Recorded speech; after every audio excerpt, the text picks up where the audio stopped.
আসসালামু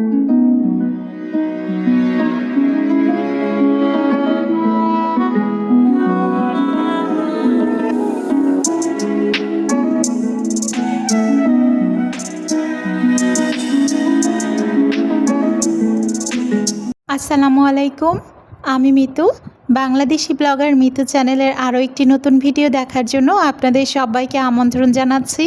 যে যেখান থেকে আমার আজকের ভিডিওটি দেখছেন, আশা করি আল্লাহর রহমতে সবাই ভালো আছেন, সুস্থ আছেন। আলহামদুলিল্লাহ, আল্লাহর অশেষ রহমতে আমরাও ভালো আছি, সুস্থ আছি। সবার সুস্থতা কামনায় আজকের ব্লগটি শুরু করছি।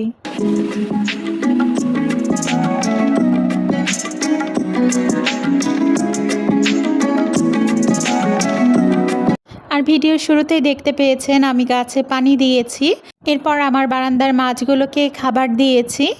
এখন আমি কিন্তু চলে যাব কিচেনে। আর কিচেনে এসে শুরুতেই কিন্তু আমি কাপড় ধোয়ার জন্য ওয়াশিং মেশিনে দিয়ে দিব। এই কয়দিনে বেশ কিছু কাপড় জমে গেছে, একদমই ধোয়া হয়নি।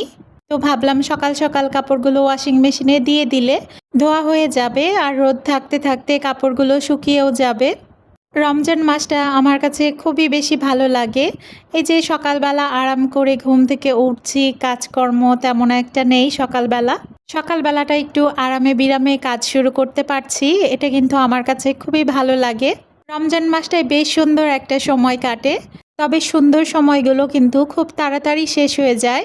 এই যে যেমন রমজান মাসটা এত সুন্দর সময় কাটছে, অথচ সময়টা কিন্তু খুবই দ্রুত চলে যাচ্ছে।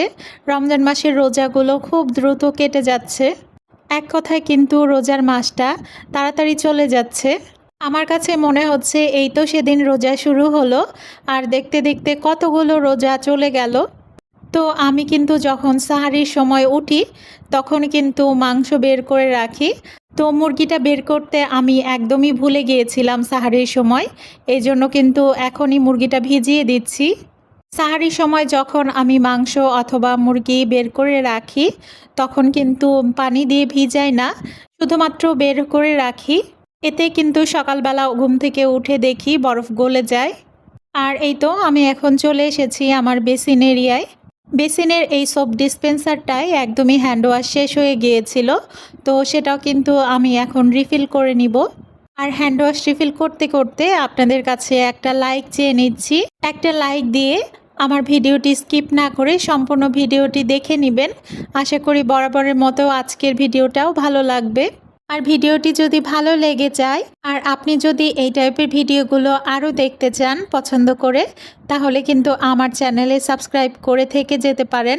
আর সাবস্ক্রাইব করার পরে অবশ্যই বেল আইকনে প্রেস করতে ভুলবেন না, এতে করে আমি যখন ভিডিও আপলোড দিব আপনাদের কাছে নোটিফিকেশান পৌঁছে যাবে, আর আপনাদের সময় সুযোগ মতো সে ভিডিওটা দেখে নিতে পারবেন। আর সোপ ডিসপেন্সারটায় একটু ধুলা পড়েছিল, তাই আমি কিন্তু এখন মুছে নিচ্ছি ভেজা একটা কাপড় দিয়ে। আপনাদের ভালোবাসায় আমার চ্যানেলটা ধীরে ধীরে এগিয়ে যাচ্ছে, এজন্য কিন্তু আপনাদের সবার কাছে আমি কৃতজ্ঞ।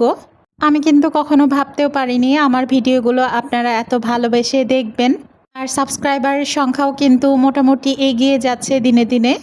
এজন্য কিন্তু আমি আমার ভিডিওগুলোতে আপনাদেরকে একটা লাইক করে দেওয়ার কথা মনে করিয়ে দিই, আর সাথে কিন্তু সাবস্ক্রাইবও করতে বলি, যেন আমার চ্যানেলটা ধীরে ধীরে আরও এগিয়ে যায়। আর আপনাদের একটা লাইক কমেন্ট শেয়ার আমার কাছে তো খুবই গুরুত্বপূর্ণ। আপনার একটা লাইক কমেন্ট শেয়ারের কারণে কিন্তু আমার ভিডিওটা আরও অনেকের কাছে পৌঁছে যাবে। তো যাই হোক, আমি এখন একটু ভিডিও রিলেটেড কথায় ফিরে আসি। আজকে ভয়েস দিতে গিয়ে বারবার কথা আটকে যাচ্ছিল, কেন এরকম হচ্ছিল আমি বুঝতে পারছি না। আমি যেহেতু বেশ অনেক দিন ধরে আপনাদের সাথে ভিডিও শেয়ার করি, সেহেতু কথা বলায় কিন্তু আর কোনো জড়তা ছিল না। হঠাৎ আজকে কেন যেন জড়তা আসছে কথা বলতে গিয়ে। তো আপনারা তো দেখতেই পেয়েছেন আমি আমার ডাইনিং টেবিলটা মুছে নিয়েছি, এরপর কিন্তু আমার বেডরুমে চলে এসেছি। আমার বেডরুমের বিছানা সহ সব কিছুই কিন্তু গুছিয়ে নিব। আজকের ভিডিওতে একদমই রান্নাবান্না শেয়ার করিনি, কারণ যা কিছু শেয়ার করেছি ওইটুকু শেয়ার করতে গিয়েই ভিডিওর কিন্তু 10 মিনিট হয়ে গিয়েছে। তো আমি কিন্তু চাই না 10-12 মিনিটের বেশি ভিডিও দিতে, কারণ আমি জানি এত বড় ভিডিও আপনারা দেখতে পছন্দ করবেন না। তাই আমি সব সময় চেষ্টা করি আপনাদের লিমিটের মধ্যে রেখে ভিডিওটা শেয়ার করার। বিছানাটা ঝেড়ে পরিষ্কার করে নেয়ার পরে তারপরে আমি মুছে নিচ্ছি, কারণ খাটের এই জায়গাগুলোতে খুব ধুলা পড়ে। আর খাটটা মুছে নেয়ার পরে তারপরে কিন্তু আমার ড্রেসিং টেবিলটাও আমি মুছে নিব। এগুলো কিন্তু আমার প্রতিদিনের কাজ, প্রতিদিনই কিন্তু ফার্নিচারগুলো মুছতে হয়। আমার শরীর ভালো থাক কিংবা খারাপ থাক, আমি সবসময় চেষ্টা করি বাড়িঘর কিন্তু পরিষ্কার করে রাখার। এতে করে কিন্তু মনের মধ্যে আলাদা একটা শান্তি কাজ করে। আর মানসিক দিক দিয়ে শান্তি মানে আমার কাছে কিন্তু সব শান্তি।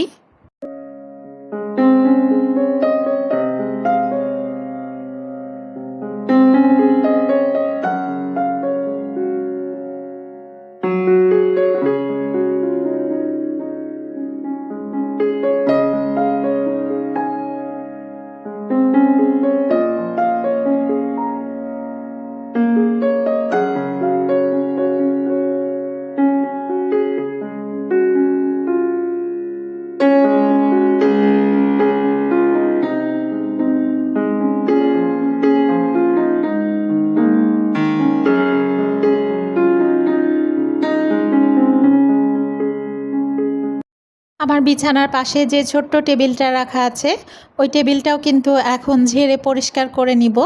বেশ কিছুদিন হলো কিন্তু এই টেবিলটা আর পরিষ্কার করা হয়নি।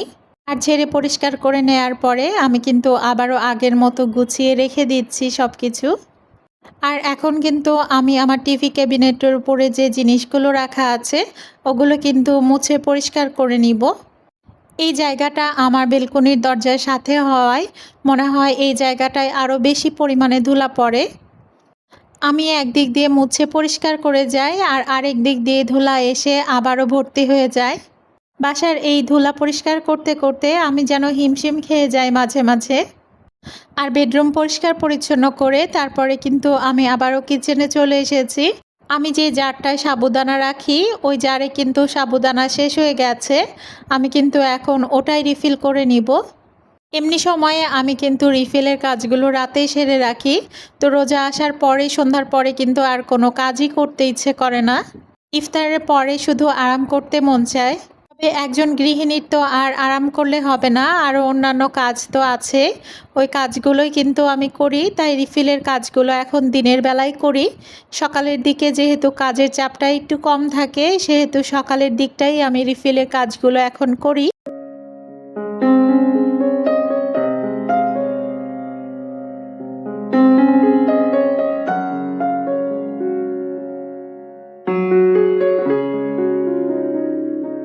আর আমার ওভেনের ওপরে যে গাছটা রাখা ছিল, ওই গাছের পাত্রটা খুবই ময়লা হয়ে গিয়েছিল। তো ভাবলাম পাত্রটা পরিষ্কার করে, পাথরগুলো পরিষ্কার করে নতুন পানি দিয়ে দিব। এতে করে কিন্তু দেখতে ভালো লাগবে। বেশ কিছুদিন ধরে ভাবছি এই কাজটা করব, তবে কিন্তু আর করা হয় না। তো আজকে ভাবলাম অলসতা না করে এই কাজটা কিন্তু শেষ করেই ফেলবো। প্রথমে কিন্তু পাত্রটা ভালোভাবে পরিষ্কার করে নিয়েছি, এরপরে কিন্তু এক এক করে পাথরগুলো পরিষ্কার করে নিয়েছি। এবার গাছটা বসিয়ে দিব, এরপরে পাথর দিয়ে তারপরে আবারও পানি দিয়ে দিব। তারপরে কিন্তু এর জায়গা মতো আমি রেখে দিব।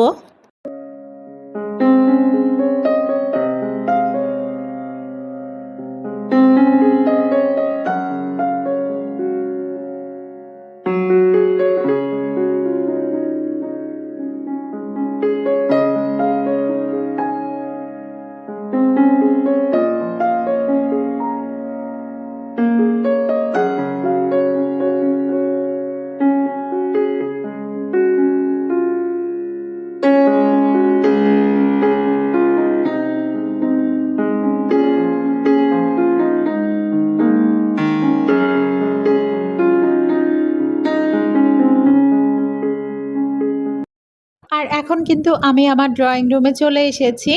ড্রয়িং রুমের যে টি টেবিলটা আছে, ওই টি টেবিলটা পরিষ্কার করে নিচ্ছি। এর ওপরে কিন্তু অনেক ধুলা জমেছে। 2-3 দিন হলো কিন্তু এই টেবিলটা পরিষ্কার করা হয়নি। কয়েকদিন ধরে শরীরটা কিন্তু একদমই ভালো যাচ্ছে না। মাঝে মাঝে শরীরটা এতটাই খারাপ করে, মনে হয় কি যে আর কাজকর্ম কিছুই করব না, সারাদিন শুধু শুয়ে বসে থাকবো। পরক্ষণে কিন্তু মনে হয় আমার সংসারটা গুছিয়ে না রাখলে আমার ভালো লাগে না। ছাড়াও যেহেতু স্বামী সন্তান রয়েছে, রান্নাবান্না না করলে ওরা কি খাবে, এসব ভেবে ভেবে কিন্তু আবারও সেই কাজে লেগে পড়ি। আর এবার কিন্তু আমি আমার ড্রয়িং রুমের সোফাগুলো ঝেড়ে পরিষ্কার করে নিচ্ছি। বেশ কিছুদিন হলো এই সোফাগুলো কিন্তু ঝেড়ে পরিষ্কার করা হয়নি।